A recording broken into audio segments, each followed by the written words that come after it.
because like the Andrew Tate phenomena has been an interesting one, but I've heard you talk about the sort of, and certainly while there are outstanding crimes, I certainly wouldn't comment on any of those things and how they might play out. But if you leave a space in the culture where masculinity can be sort of embraced, loved, revered, celebrated, then different models are going to emerge that take up that territory, rather than looking at the masculinity isn't solely ugly. It just shouldn't be connected to misogyny. The masculinity and misogyny, it shouldn't be that in somehow or another, in order to be masculine, you have to hate women. That's just so ridiculous. That's so dumb. That's not real masculinity either. That's a foolish version of it that is set up for children. It's set up for dullards. It doesn't make any sense. Like, true masculinity, first of all, what does that even mean? Like, just being whoever the fuck you are. And if you happen to be a man, there's going to be certain things that you have. You're going to have a certain amount of aggression. You have a certain amount of anxiety. You have protection instincts. And you've got to have control over as much of your body and mind as you can. And what's the best way to do that? Well, you'll have to experience adversity, and you have to execute with discipline. You have to be able to do that on a regular basis. If you don't, you're not going to trust yourself. You're not going to count on yourself. You're always going to have anxiety. You're always going to have to wonder whether or not you could pull through it. Like, one of the things about cold or sauna or exertion, physical exercise, is knowing you can force yourself to do it. Knowing you can force yourself to do it. These little battles of forcing yourself to do something. There's so many people out there that don't do that. They don't know whether they can force themselves to do something. They don't know how to not quit. They don't know how to push themselves when they don't want to.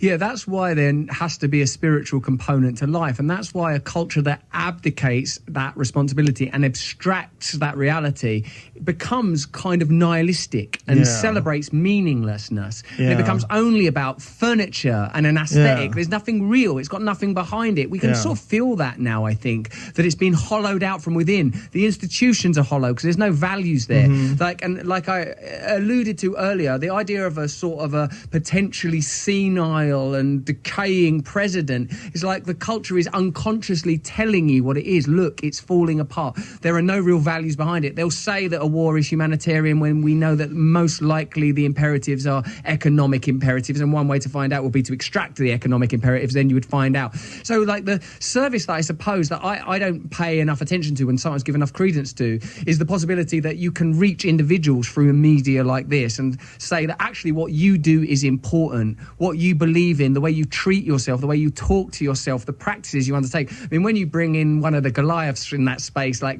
Dave Goggins, someone who transformed themselves in ways I don't even understand, still from a 300-pound person on a couch to at the absolute ultimate end of what is possible to be militarily, is demonstration of that. And I suppose that what must be happening, as well as like the where you come at odds with the culture, it's observable. Like, like the ivermectin moment. It's like, oh shit, what you said there, that the mainstream don't like that.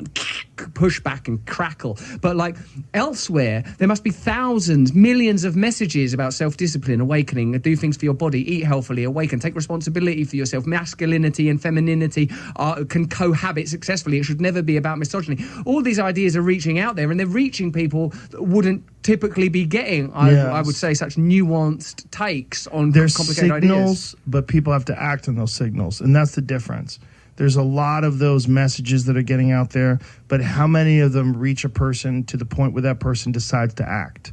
The acting is what's most important, because the only lessons that you really generate from this stuff is actually engaging, actually taking the yoga class, actually going for the run, actually doing the CrossFit, actually doing jiu-jitsu, actually doing something. It's so hard to actually do something. It's one of the great problems that people have. And it's one of the reasons why there's so many hucksters out there that are selling motivation. There's so many people out there that they're motivational speakers. And meanwhile, they've done nothing. They've done nothing of great note, nothing of great accomplishment. And all they're doing is they're finding this thing that people desire, and they're feeding it to people. Either giving a motivation. Those people, oftentimes you'll check in on them 5 years from now, 10 years from now. They're not doing anything any different. Yeah, that's right. Because action. You have to take action. You have to take the action, and it usually involves suffering and sacrifice. Yes. And that's a hard thing to tell. People don't want that now, do they? They don't want that information. Like, you can tell people there's a quick fix and an easy way, but whether it's getting off drugs, becoming a stand-up comedian, or doing or accomplishing stuff in a martial art, normally it means like incrementally, day by day, hour by hour, session by session, you are going to experience a degree of suffering, whether it's physical or like early stand-up when you can't do it and you have to stand up in front of an audience and be shit and bomb in front of people, and then like, oh, I'm going to do it again. Like, that is unavoidable. And I suppose I don't want to only use the markers that are sanctioned as success, things that might bring you financial success, because God knows there are other ways of succeeding in this world, and truly, truly great people that don't enjoy the accolades of a culture that celebrates many, many things that I think are pretty vacuous. But on the level of the individual, as you say, if you're not willing to go to the mat or to the open mic or to the wherever it is you practice, you got to do something. You got to take action.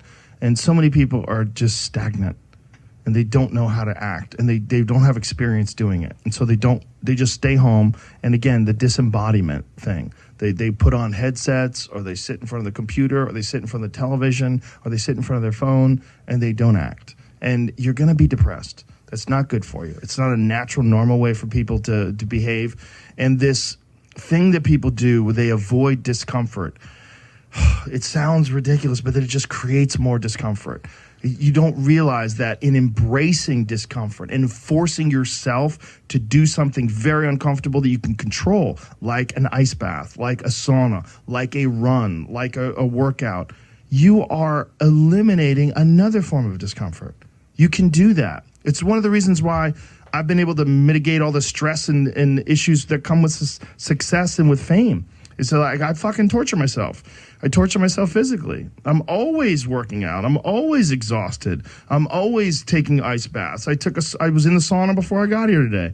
I'm always doing something. Always. I never have a day where there's not some kind of struggle. If I have a day where I just lay around, I'm like, this is weird.